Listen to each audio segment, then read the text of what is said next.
Hello. This is to be said first. This,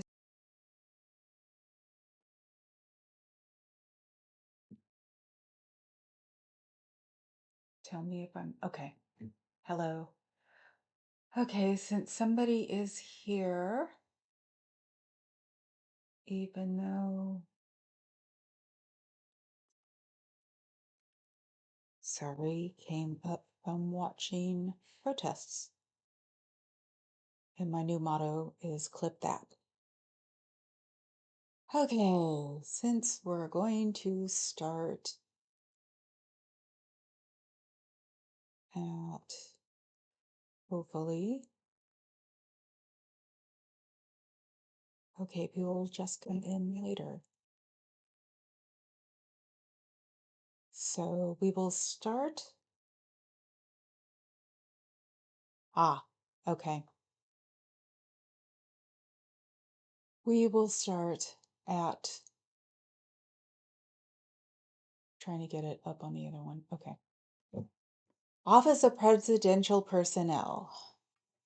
The political axiom that personnel is policy was popularized under President Ronald Reagan during the 1981 presidential transition. One of the most important offices in the White House is the PPO, which was created under President Richard Nixon to centralize political appointments. Departments and agencies had and still have direct legal authority on hiring and firing, but the power to fill Schedule C positions, the core of political jobs, is vested with the president. Therefore, the White House, not the department or agency, has the final word on political appointments.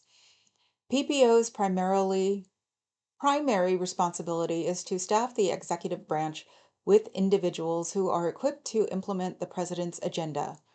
Although its focus should be identifying and recruiting leaders to fill the approximately 1,000 appointments that require Senate confirmation, PPO must also fill approximately 3,000 political jobs that require dedicated conservatives to support the administration's political leadership. Frequently, many medium-tier and top-tier jobs have been filled by policy experts tasked with accomplishing much more of the work of the administration. At the same time, appointees in the entry-level jobs have brought invaluable energy and commitment to the White House and have proved to be the farm team for the conservative movement. The Office of Presidential Personnel is responsible for identifying potential political personnel both actively through recruitment and passively by fielding resumes and adjudicating requests from police actors. Vetting potential personnel by conducting political background checks and reviewing any clearance and fitness assessments by departments and agencies. Making recommendations to the president and to other appointment authorities on behalf of the president, identifying programmatic political workforce needs early and developing plans, for example, Schedule F. Maintaining a strong relationship with the Office of Personnel Management, both for operational purposes and to effectuate the president's direct Title V authorities. The president is in charge of the federal workforce and exercises control principally by working through the director of the Office of Personnel Management. Training and connecting political personnel, playing bad cop in a way that other White House offices cannot, including serving as the office that takes direct responsibility for firings and hirings, serving as a personnel link between conservative organizations and the executive branch. In most administrations, PPO will staff more than 100 positions during a transition and thousands of non-career positions during the president's first term. Direct authority and a strong relationship with the president are necessary attributes for any PPO director. Historically, PPO has had direct review and control of personnel files, including security clearance dossiers. At the highest level, PPO is tasked with long-term strategic workforce development. The billets of political appointments are of immense importance in credentialing and training future leaders. In addition, whatever one's view of the constitutionality of various civil service rules, for example, the Federal Vacancies Reform Act of 1998, might be, it is necessary to ensure that departments and agencies have robust cadres of political staff just below senior levels in the event of unexpected vacancies. I'm reading it like it's written. Office of Political Affairs, OPA. The OPA is the primary office within the executive branch for managing the president's political interests. Although its specific functions vary from administration to administration, the OPA typically serves as the liaison between the president and associated political entities, national committees, federal and state campaigns, and interest groups. Within legal guidelines, the OPA engages in outreach, conducts casework, and, if the president is up for re-election, assists with his campaign. The OPA may also monitor congressional campaigns, arrange with presidential visits with other political campaigns, and recommend campaign staff to the Office of Presidential Personnel for service in the executive branch. The OPA further serves as a line of communication between the White House and the president's political party. This includes both relaying the president's ambitions to political interests and listening to the needs of political interests. This relationship allows for the exchange of information between the White House and political actors across the country. The OPA should have one director of political affairs who reports either to the chief of staff or to a deputy chief of staff. The OPA should also include various deputy directors, each of whom is responsible for a certain geographical region of the country. Because nearly all White House activities are in some way inherently political, the OPA needs to be aware of the presidential actions and activities, including travel, policy decisions, speeches, nominations, and responses to matter of national security, and consider how they may affect the president's image. The OPA must therefore have a designated staffer who communicates not only with other White House offices, but also with the cabinet and executive branch agencies. Office of Cabinet Affairs, OCA. The OCA's role has changed to some degree over the course of various administrations, but its overriding function remains the same: to ensure the coordination of policy and communication between the White House and the cabinet. Most important, the OCA coordinates all cabinet meetings with the president. It should also organize and administer regular meetings of the deputy secretaries because they also typically serve vital roles in the departments and agencies, and further often become acting secretaries when cabinet members resign. There should be one cabinet secretary who reports to the chief of staff's office, either directly or through a deputy chief, according to the chief's preference and focus. The cabinet secretary maintains a direct relationship with all members of the cabinet. The OCA further consists of deputies and special assistants who work with each department's principal, deputy secretary, undersecretaries, assistant secretaries, and other senior staff. The OCA also connects the departments to WHO offices. The OCA coordinates with the Chief of Staff's office and the Office of Communications to promote the President's agenda through the cabinet departments and agencies. The Cabinet's communication staffers are obviously another critical component in this operation. In prior administrations, the OCA has played a vital role by tracking the President's agenda for the Chief of Staff, deputy chiefs, and senior advisors. It has worked with each department and agency to advance policy priorities. In the future, amplifying this function would truly benefit both the President and the conservative movement. From time to time throughout an administration, travel optics, ethics challenges, and Hatch Act issues involving cabinet members, deputies, and senior staffers can arise. The OCA is normally tasked with keeping the WHO informed of such developments and provide support when it is necessary. The ideal cabinet secretary will have exceptional organization skills and be a seasoned political operative or attorney. Because many cabinet officials have been former presidential candidates, governors, ambassadors, and members of Congress, the ideal candidate should also possess the ability to interact and persuade accomplished individuals. Office of Public Liaison, OPL. The OPL is critically important in building coalitions and support for the president's agencies across every aligned social, faith-based, minority, and economic interest group. It is a critical tool for shaping public opinion and keeping myriad supporters as well as frenemies and opponents alike who are within reach better informed. The OPL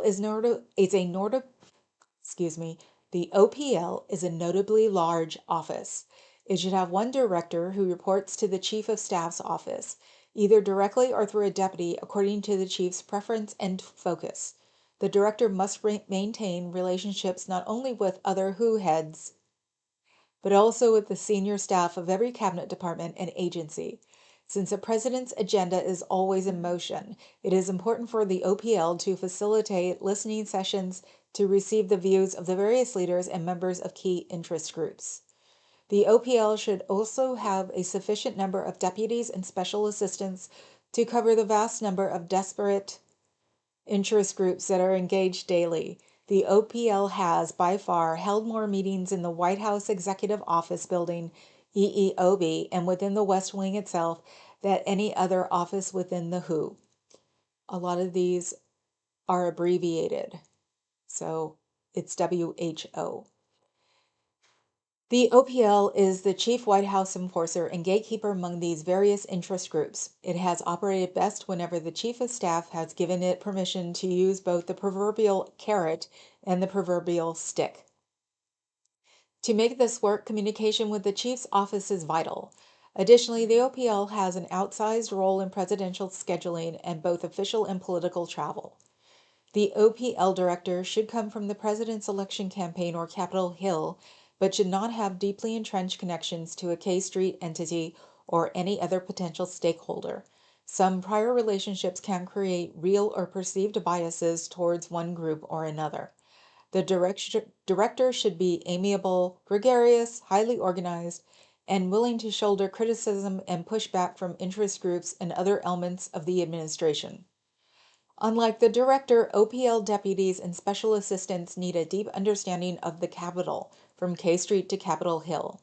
They should have extensive experience in private industry, the labor sector, the conservative movement, and among the specific interest groups which they will be asked to engage on behalf of the White House. OPL staffers work with more external and internal parties than any other WHO staffers. In turn, they must be effective communications and initiative takers. They also must be able to influence, persuade, and most important, listen to various stakeholders and ensure that they feel heard. All OPL staffers must understand from the outset that their job might be modified or even phased out entirely as the administration's priorities change. Office of Intergovernmental Affairs, IGA.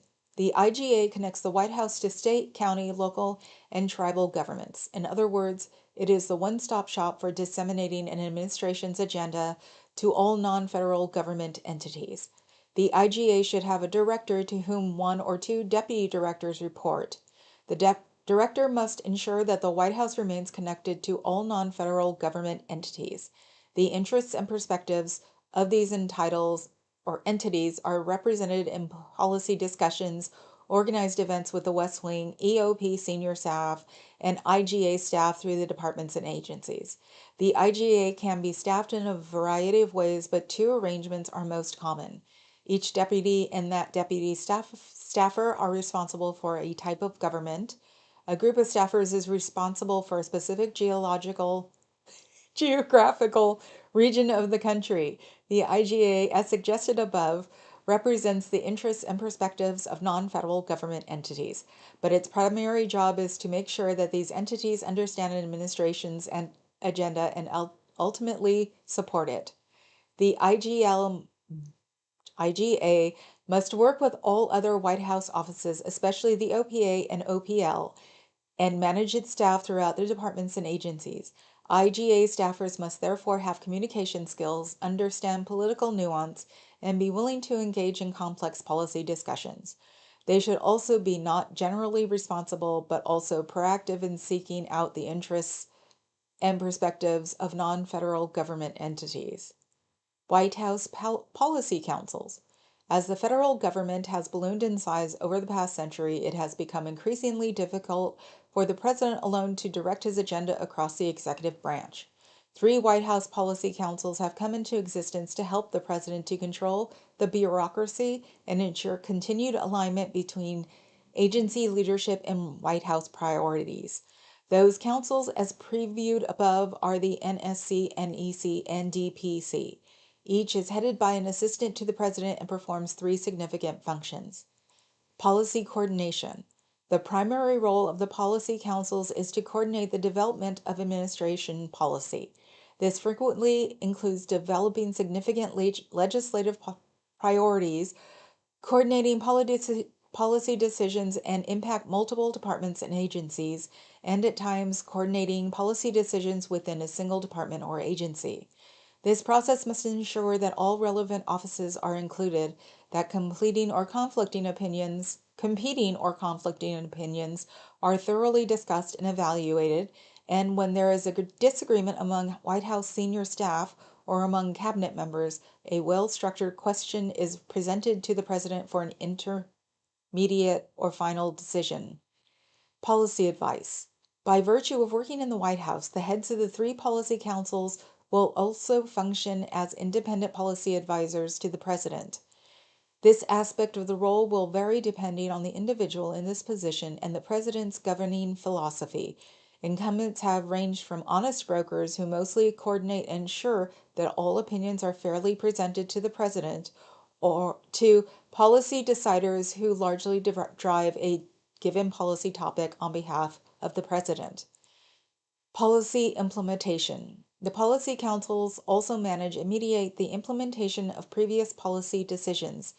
Implementation of a new statute or an executive order frequently take years and involves many distinct and more granular policy decisions along the way. It is essential to have a centralized process for evaluating and coordinating these decisions, especially if they involve more than one cabinet department or agency with differing opinions on the best approach for securing the president's goals. The above functions have recently been managed by policy councils through a tiered interagency policy process. This process helps to identify differences of opinion and reach a decision without having to take every issue to the president. It can be used to address a single question or monitor a recurring issue on an ongoing basis. Typically, the process involves multiple cabinet departments and agencies that have a pertinent role, policy interest, or disagreement. Each policy council's process could involve the following committees. Policy Coordination Committee, PCC. A PCC is led by a special assistant to the president from the Policy Council and includes political assistant secretary level experts from the relevant departments, agencies, or offices. The purpose is to determine when consensus exists, clearly identify where there are differing opinions, and develop options for resolving the remaining questions. If no outstanding questions or disagreements exist, the PCC may resolve the issue and move toward implementation at the agency level. Deputies Committee, DC. A DC is a meeting of presidentially appointed executives chaired by the Policy Council's deputy assistant to the president and relevant deputy secretaries. It evaluates the options produced by the PCC and frequently directs the PCC to add, expand, or reevaluate an option or even reach a compromise and resolve an issue at that level. Principal Committee, PC. When questions are not resolved by a DC, the Director of Policy Council would chair a PC, which is attended by the relevant cabinet secretaries and senior White House political staff. This is the final opportunity for the president's most senior advisors to discuss the question, make sure that each principal's position is carefully understood, and see whether consensus or a compromise might be reached. If not, the Chief of Staff's office will schedule time for the PC to meet with the president for a final decision. Despite having seemingly clear and separate portfolios, the 3 policy councils frequently have areas of overlap, which can result in confusion, duplication, or conflict. For example, there are the areas of immigration and border security, either NSC or DPC, healthcare, energy and environment, either NEC or DPC, and trade and international economic policy, either NSC or NEC. identifying these potentially problematic areas and assigning policy. Responsibilities to include one council, assigning policy responsibilities to one council when possible will help us to speed up the policy coordination process. While other chapters will cover specific policy goals for each department or agency, incoming policy councils will need to move rapidly to lead policy processes around cross-cutting agency topics, including countering China, enforcing immigration laws, reversing regulatory policies in order to promote energy production, combating the left's aggressive attacks on life and religious liberty, and confronting wokeism throughout the federal government. National Security Council. The NSC is intended to be an interdepartmental body within the White House that can set national security policy with a whole of government approach. Unlike the other policy councils, the NSC was established by statute. Statutory members are advisors who are currently part of the NSC, including the President and Vice President, the Secretaries of State, Defense, and Energy, the Chairman of the Joint Chiefs of Staff, and Director of National Intelligence. The NSC staff, and particularly the National Security Advisor, should be vetted for foreign and secretary experience and insight. The National Security Advisor and NSC staff advise the President on matters of foreign policy and national security, serve as an information conduit in times of crisis, and as liaisons ensuring that written communications are properly shared among NSC members. Special attention should be given to the use of detailees to staff the NSC. That word is right.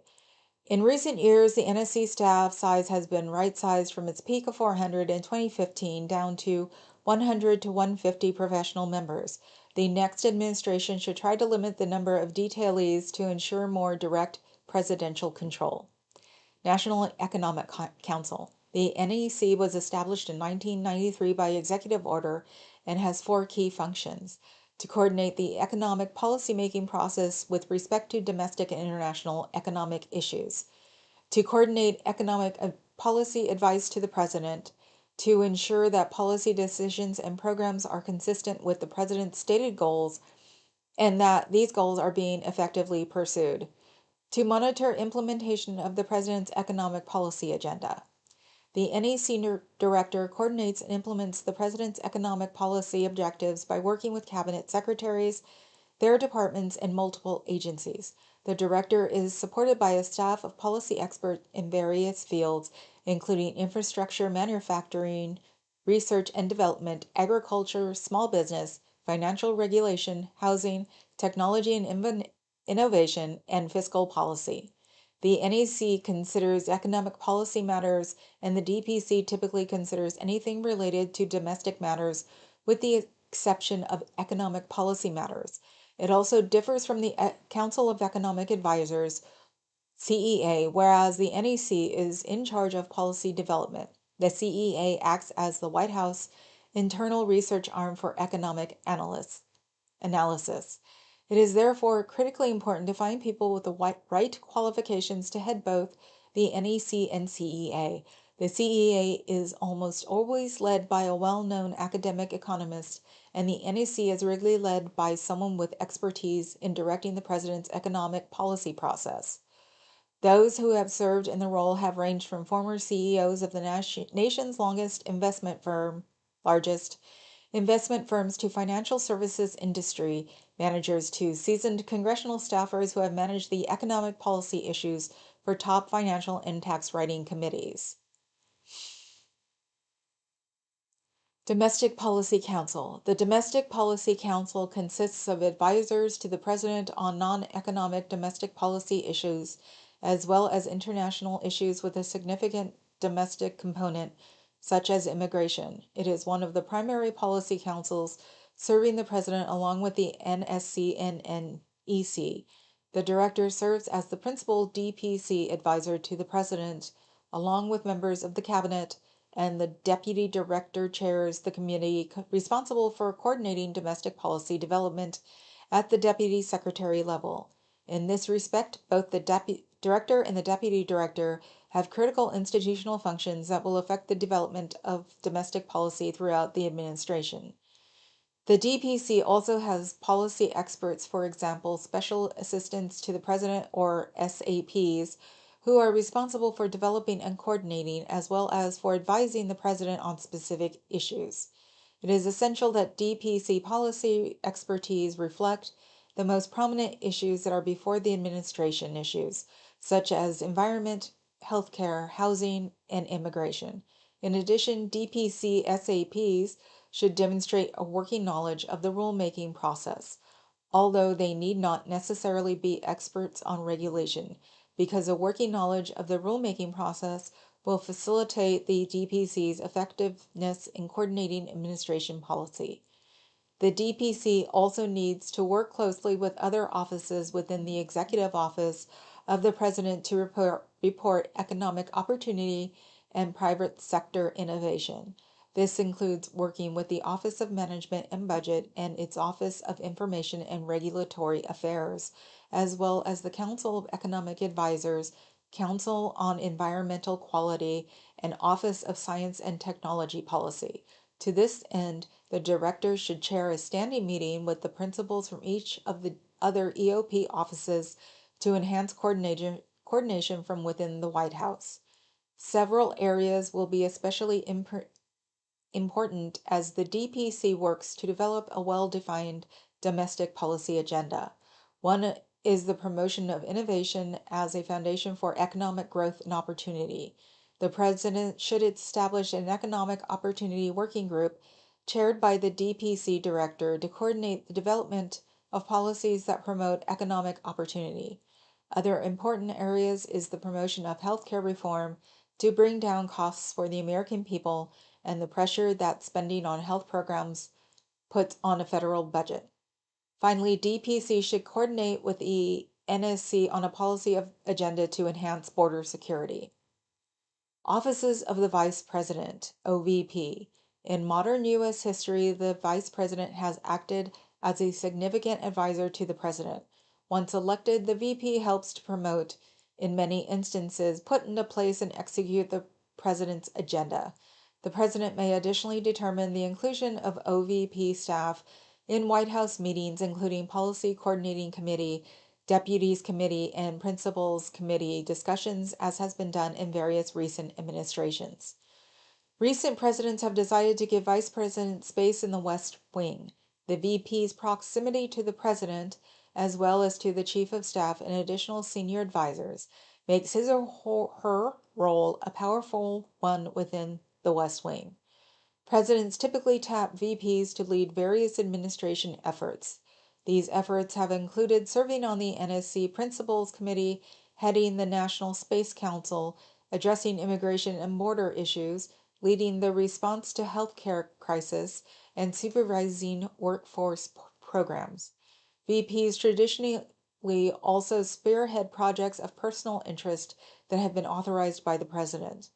The VP is also charged with breaking tie votes in the Senate and in recent years has served abroad as a brand ambassador for the White House and more broadly the United States, announcing administration priorities and coordinating with heads of state and other top foreign government officials.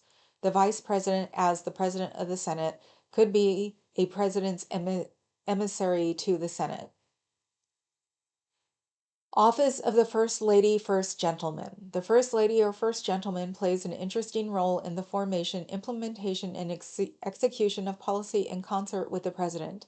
Active and interested, this first spouses often champion a select number of signature issues, whether they be thorny social issues or deeper policy issues.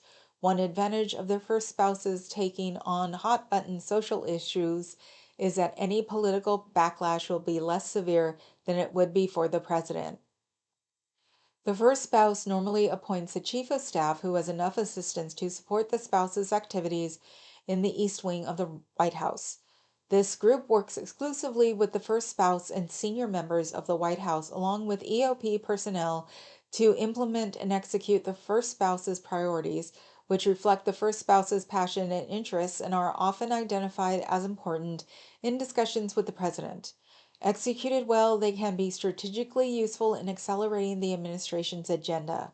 Past East Wing initiatives have focused on such issues as combating bullying, fighting drug abuse, promoting literacy, and encouraging physical education for young adults and children. The first spouse is afforded significant resources.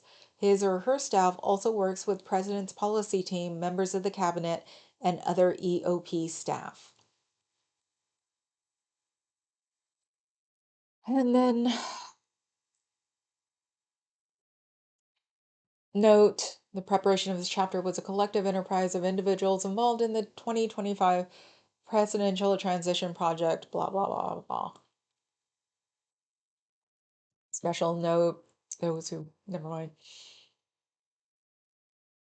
Who? Executive Office of the President of the United States, written by Russ Foyt. In its opening words, Article 2 of the U.S. Constitution makes it abundantly clear that the executive power shall be vested in a President of the United States of America. That enormous power is not vested in departments or agencies, in staff or administrative bodies, in non governmental organizations, or other equities and interests close to the government. The President must set and enforce a plan for the executive branch. Sadly, however, a president today assumes office to find a sprawling federal bureaucracy that all too often is carrying out its own policy plans and preferences, or worse yet, the policy plans and preferences of a radical, supposedly woke faction of the country. The modern conservative president's task is to limit, control, and direct the executive branch on behalf of the American people. This challenge is created and exacerbated by factors like Congress's decades-long tendency to delegate its lawmaking powers to agency bureaucracies and perceive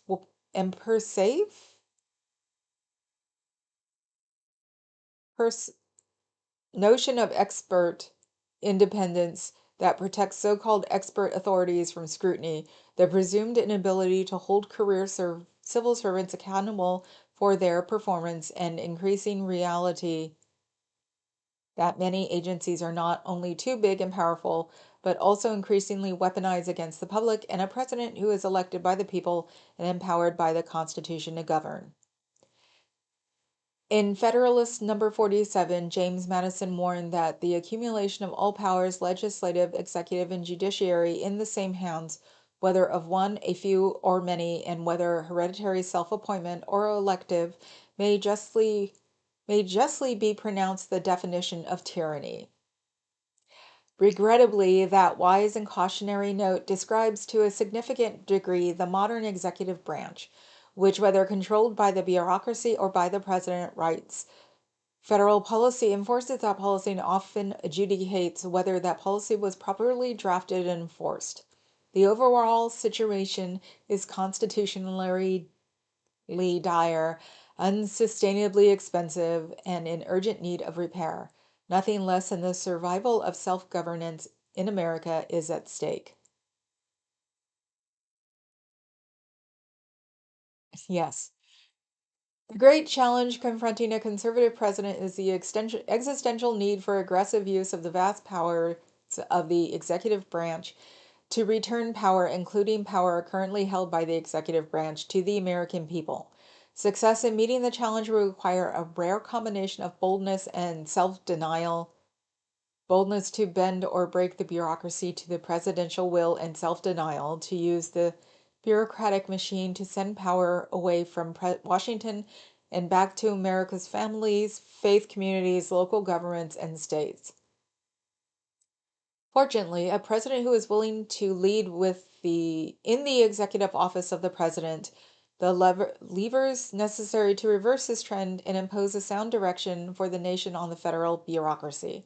The effectiveness of those EOP levels depend on the fundamental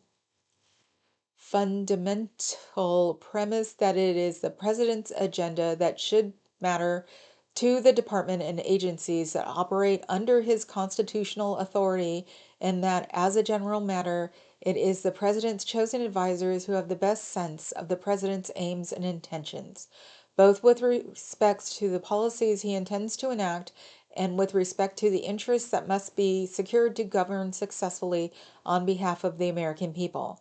This chapter focuses on key features and recommendations for several of the EOP's important components. U.S. Office of Management and Budget, OMB.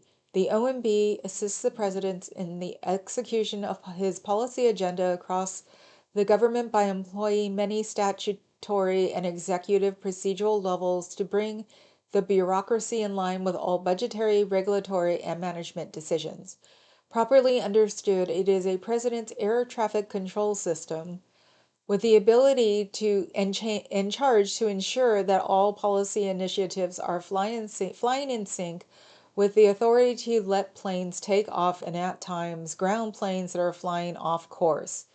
OMB's key roles include developing and enforcing the President's budget and executing the appropriations law that funds the government, managing agency and personnel performance, procurement policy, financial management, and information technology, developing the President's regulatory agenda, reviewing new regulatory actions, reviewing federal information collections, and setting and enforcing federal information policy, and coordinating and clearing agency communications with Congress, including testimonies and views on draft legislation. OMB cannot perform its role on behalf of the President effectively if it is not intimately involved in all aspects of the White House policy process and lacks knowledge of what the agencies are doing.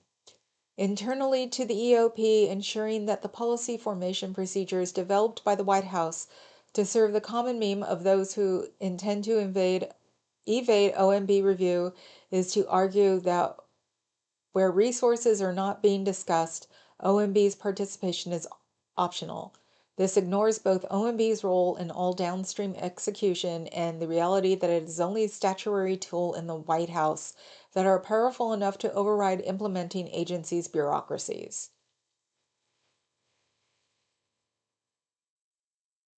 Mm-hmm. The director must view his job as the best, most comprehensive approximation of the President's mind as it pertains to the policy agenda, while always being ready with actual options to affect that agenda while existing legal authorities and resources. This role cannot be performed adequately if the director acts instead as the ambassador of the institutional interests of OMB and the wider bureaucracy to the White House. Once its reputation as the keeper of commander's intent is established, then and only then does OMB have the ability to shape the most efficient way to pursue an objective. Externally, the director must ensure that OMB has sufficient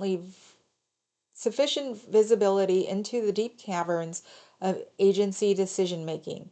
One indispensable statutory tool to that end is to ensure the policy officials, the Program Associates Director, PAD, managing the vast resource management offices, RMOs, personally sign what are known as the apportionments. In 1870, Congress passed the Anti-Deficiency Act to prevent the common agency practice of spending down all appropriated funds, creating artificial funding shortfalls that Congress would have to fill. The law mandated that all funding be allotted or apportioned in installments. This process, whether agencies come to OMB for allotments of appropriated funds, is essential to the effective financial stewardship of taxpayer dollars. OMB can then direct on behalf of a president the amount, duration, and purpose of any apportioned funding to ensure against waste, fraud, and abuse and ensure consistency with the president's agenda and applicable laws. The vast majority of these apportionments were signed by career officials, the Deputy Associate Director, DADs, until the Trump administration placed this responsibility in the hands of the PADs and thereby opening wide vistas of oversight that has escaped the attention of policy officials. The Biden administration subsequently reversed this decision. No director should be chosen who is unwilling to restore apportionment decision making to the PAD's personal review. who is not aggressive in wielding the tool on behalf of the president's agenda, or who is unable to defend the powers against attack from Congress. It should be noted that each of the OMB's primary functions, along with other executive and statutory roles, is carried out with the help of many essential OMB support offices. The two most important offices of moving OMB at the will of a director are the Budget Review Division, BRD, and the Office of General Counsel, OGC. The director should have a direct and effective relationship with the head of the BRD, considered the top career official within OMB, and transmit most instructions through the office because the rest of the analogy is institutionally inclined its direction and responds accordingly. The BRD inevitably will translate the directions from the policy officials to the career staff, and at every stage, it is obviously vital that the director ensure that this translation is an accurate one. Okay, that's it for today. I lose my place because things are badly grammared. It's amazing. That's part of the reason I'm making that face, too. It is just crazy.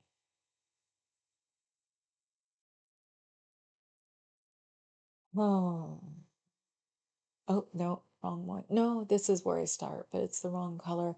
So, what'd you guys think of today? Ugh. I really, really hate reading this, but we really, really, really need to know about this. So, and unfortunately, I'm forgetting it when I read it. So, this is slightly nuts. I thought the face was for Mosh. No. Especially the control tower analogy made me want to barf. Actually, it's like, ew. And the fact that I'm never going on a plane during this administration. Poor guys. Oh, it's crazy. And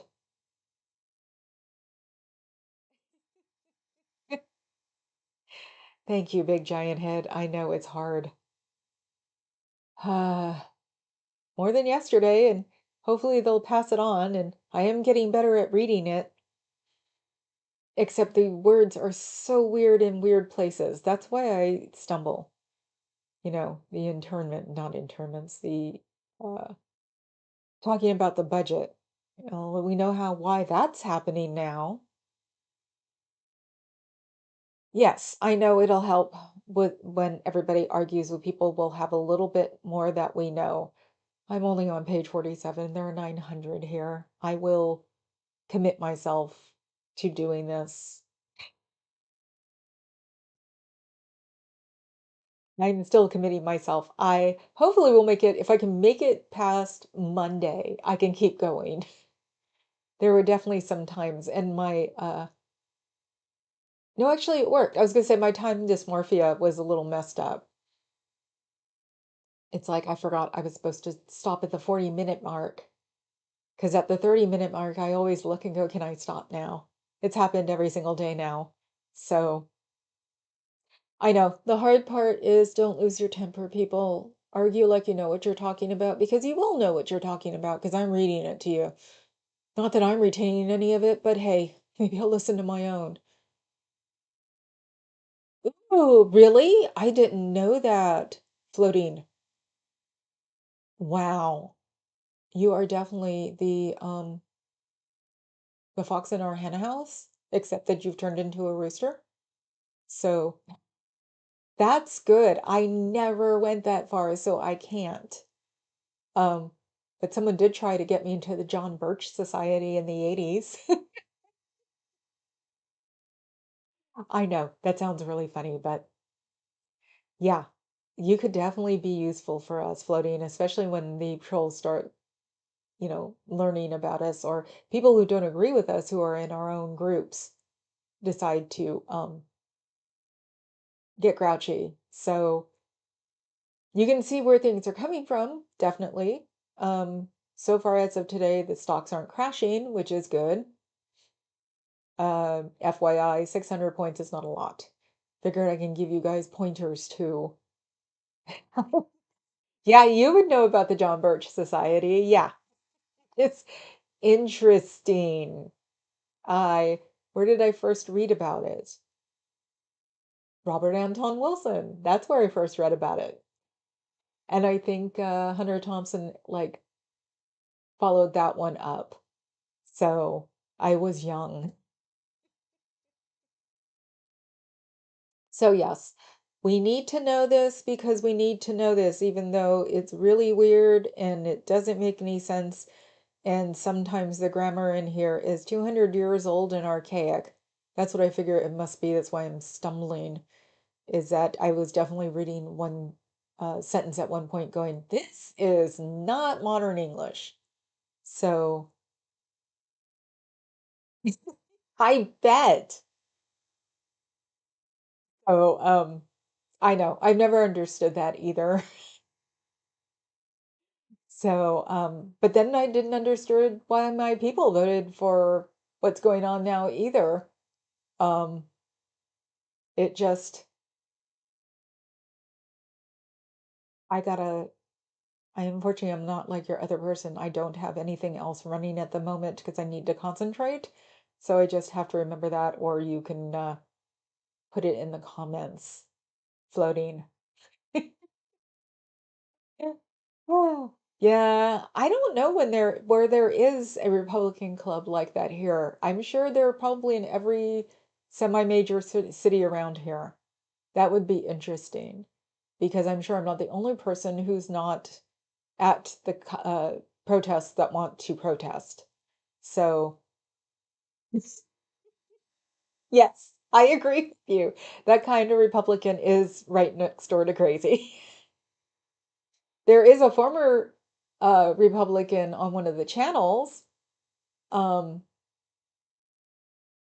and he's not a former Republican on purpose, so he still defends that Republican sect a little bit. Oh, oh, yes. Somebody was talking about tithing at churches, and I wanted to say that who that prophet is over is where it has to be done, um, because other churches can't monitor your wages. Most of the time, people in that church work for people that also go to that church. It's, hey, yes, you knew exactly what I was talking about. So that was a former Republican group, wasn't it? That's what I've heard. I've only heard it since it's come to at least the middle. And that's what I say is that uh, it should be the middle, some of the right, not getting into where they start getting weird, and all of the left up until the radicals, because they're weird, just as weird as everybody else is. And we should get together and do something. There's nothing wrong with that. People are trying to tell us it's wrong with that. And I sincerely think that also our side's news was a little bit burning this week. It definitely had me really, really nervous, and I think maybe been taken a little advantage of.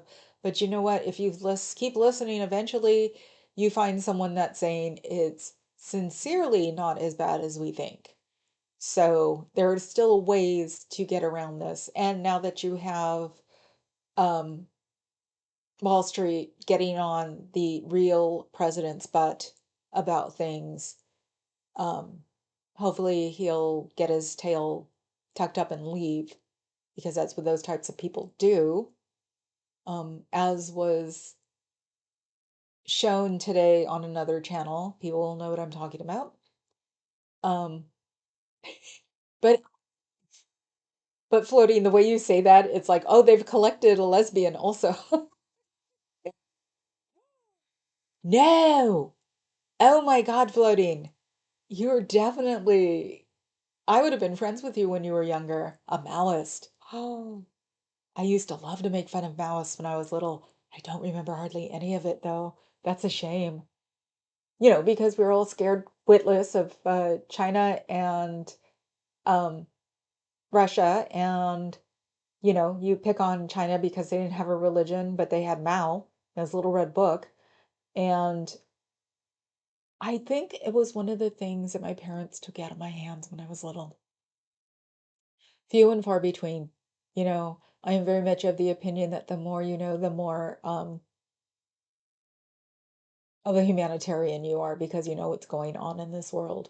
Compassion is not a four-letter word. So, no, that's good. We all need to. That's the problem with growing up here is that most of the people I knew were on my side, so I had nobody to argue with. So I would love to debate. The one person I can debate with doesn't live around here anymore. Um, and he probably would have debated with me. So I haven't had any real lessons in debating in the past 10 years. So I would love to get back into it again, and that's loading, not on this channel. Oh, I give up. Um, it would be nice to get back into it again. If I can start reading better, which I am, um, then I can start talking about the outside world too and other things that we've learned to grow out of because definitely the Zebros have no clue what's gone on in the past. And I also don't know about anything of Germany in World War II because where I grew up, it wasn't important. Human rights were more important when I was growing up, so we didn't learn anything about that. Um, Sorry, my people are making me laugh. Which is good because I haven't laughed in a day until this evening, or this afternoon. But on the way home, I was listening to things that sounded legitimately better, and there were congressmen on podcasts going, no, keep doing what you're doing and keep it up. One person, one job, just keep going. That's why I'm doing this. I'm doing it completely from the one drop persona. Um, and also telling people that it stops at 140 or 40 or 41 minutes in. So you can get past the disclaimer, listen to it instead of watching it because my facial expressions say a lot, and then stop. Don't have to participate in any of the discussion afterwards. But also be aware that my channel is moderated. And so if anything that is not productive in these chats, it will be excluded. And if you do it more than once, you will be banned. So, no side comments thinking you're funny about something really inappropriate. And dad jokes are not inappropriate.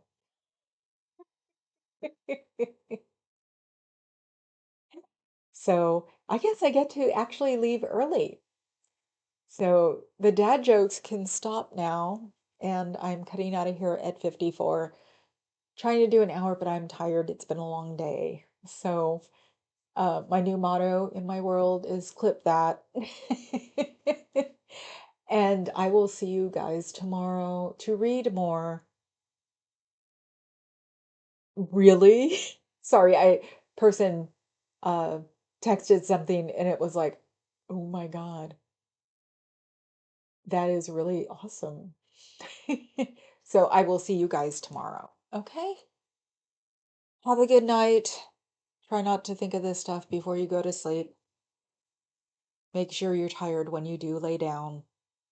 It'll keep the insomnia away. Thank you. Ciao. Good night.